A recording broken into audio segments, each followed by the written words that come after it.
Dei 5 anos da minha vida para minha mãe. Vamos ver do que se trata. Lembrando que eu separo os relatos, eu dou uma batida de olho, mas eu também não li inteiro. Quero ter a mesma surpresa que vocês, vamos dizer assim, né? Mas eu tento às vezes dar uma batida de olho, pelo menos para ver se eu consigo ler, né? Às vezes nem isso não dá. Mas vamos lá. Dei 5 anos da minha vida para minha mãe. Olá, Ana, meu nome é Fulana, todos os nomes já estão trocados. Estou te enviando um relato que aconteceu comigo em 2010. A minha mãe, nessa época, estava muito doente e nós sempre fomos muito ligadas. A minha mãe teve 6 filhos, 4 homens e 2 mulheres. Mas como na época somente tinha eu de mulher morando perto dela, eu fiquei encarregada de cuidar dela no hospital. Na época eu tinha 2 filhos, hoje tenho 4, 3 meninos e uma princesa linda que foi um milagre na minha vida, mas deixarei esse relato para outra oportunidade. Então, voltando ao relato, eu deixava o meu filho mais velho com a minha comadre e levava o mais novo comigo e deixava ele na casa do meu irmão para poder ir ficar com a minha mãe no hospital. O meu marido trabalhava o dia todo, por isso não poderia ficar com eles. Ana, era extremamente cansativo, pois eu moro em Itapema, Santa Catarina, e a minha mãe ficou internada em vários hospitais da região, mas todos longe da minha casa. Então meu irmão, que aqui vou chamar de Ademir, me buscava na minha casa e eu deixava as minhas coisas e o meu filho mais novo na casa dele. E aí eu ia para o hospital ficar com a minha mãe. Isso durou mais de um mês, entre idas e voltas de hospitais. A minha mãe tinha efizema pulmonar e saía de um hospital e na mesma noite já ia passando mal, ia para outro hospital.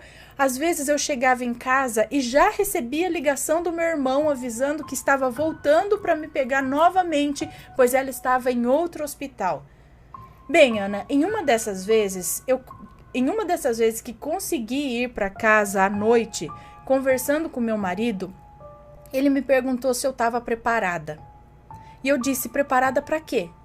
Ele me olhou e disse, preparada para a morte da sua mãe. Eu disse, não, ela vai ficar bem logo. E ele me olhou e disse, Fulana, você tá com ela direto no hospital. Ela tá cada dia mais fraca.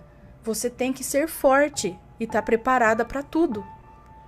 Ana, logo depois dessa conversa, o meu irmão me ligou novamente e lá fui eu para cuidar dela de novo.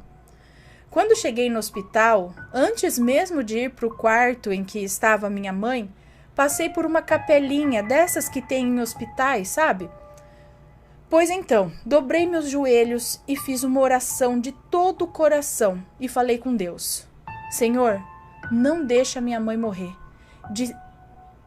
Não deixa minha mãe morrer. Dê 5 anos da minha vida para ela.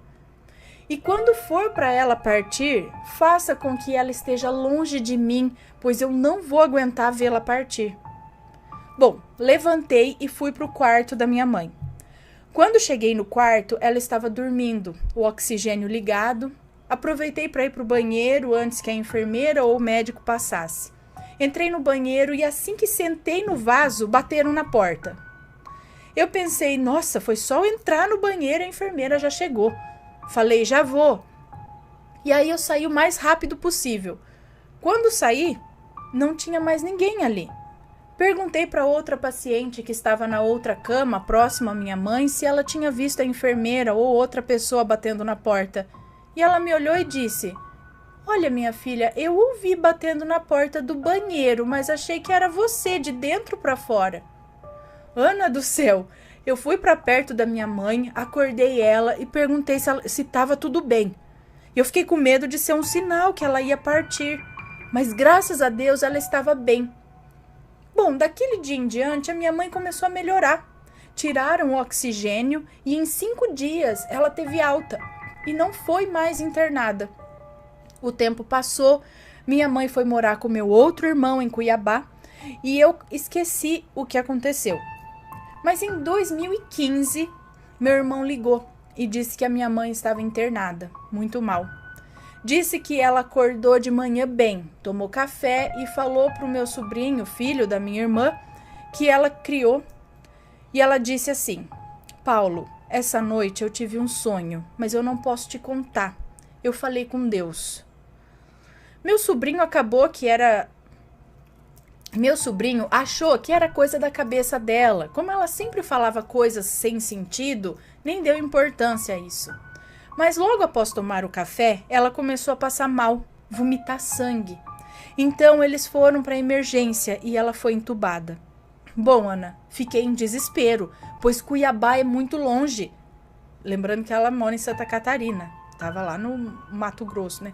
Cuiabá é muito longe. Então, meu irmão me disse: não venha, espere, pois os médicos disseram que se os rins dela não voltarem a funcionar, ela não vai resistir. Então, faremos o traslado do corpo até Palma-Sola, que é uma cidadezinha do interior de Santa Catarina, onde está enterrado o meu pai e onde ela morou a vida toda e sempre falou que queria ficar perto dele. Esperei e na noite do dia 23 de setembro de 2015, a minha mãe não resistiu e partiu. E o meu mundo desmoronou. Bem, fomos então para o oeste, pois fariam o traslado do corpo para lá. Muitas coisas aconteceram. Como eu e um dos meus irmãos moramos em Itapema e outro mora em Balneário Camboriú, nós iríamos todos juntos. Ana, eu tenho um irmão deficiente físico e ele se escondeu para não ir ao velório. Então perdemos muito tempo procurando por ele pela cidade. Ele morava e ainda mora sozinho. Bem, decidimos ir sem ele, pois senão não chegaríamos a tempo. Quando estávamos quase chegando em Palma-Sola, o meu irmão mais velho ligou e já começou a confusão. Ele gritando no telefone, falou: onde vocês estão? O corpo da mãe vai chegar e vocês não chegaram da cidade, não chegaram nem na cidade. Eu que moro mais longe é capaz de chegar antes de vocês e outras coisas assim.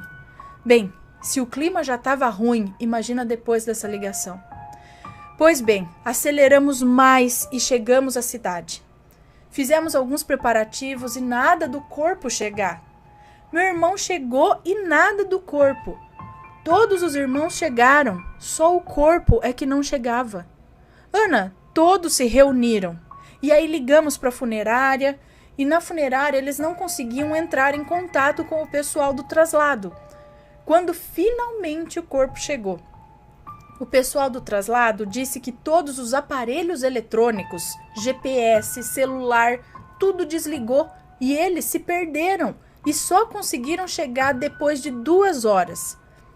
Ana, eu acho que foi obra da minha mãe, pois ao invés de brigar como teria acontecido se o corpo chegasse antes, todos os irmãos se uniram para procurar por ela.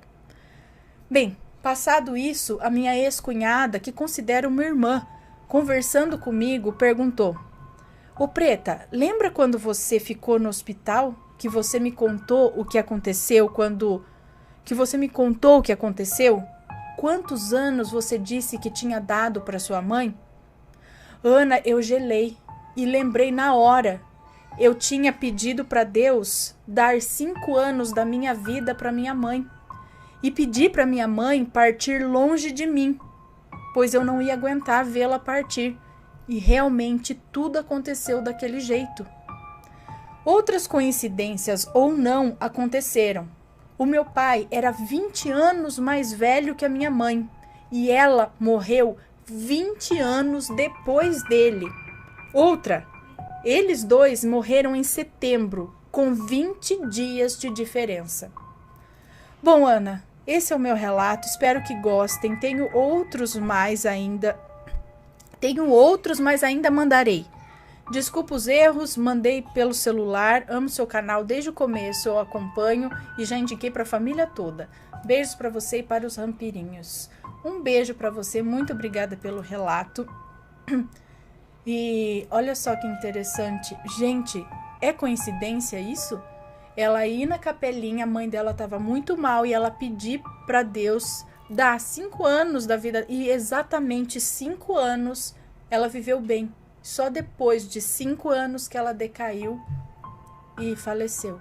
E ainda durante essa, para evitar a briga, porque ia ter briga se o corpo chegasse e ninguém tinha chegado a tempo ainda, iam discutir, os aparelhos pararem de funcionar para eles se perderem, tipo, deixa, e aí em vez de brigar eles se uniram para procurar saber a respeito da mãe, enfim, né? Mãe é mãe. Olha que legal. E aí, tá gostando dos relatos? Então o que você acha de deixar um like aí no vídeo, hein? Gosta dos relatos? Deixa o seu like, mesmo que seja nos cortes.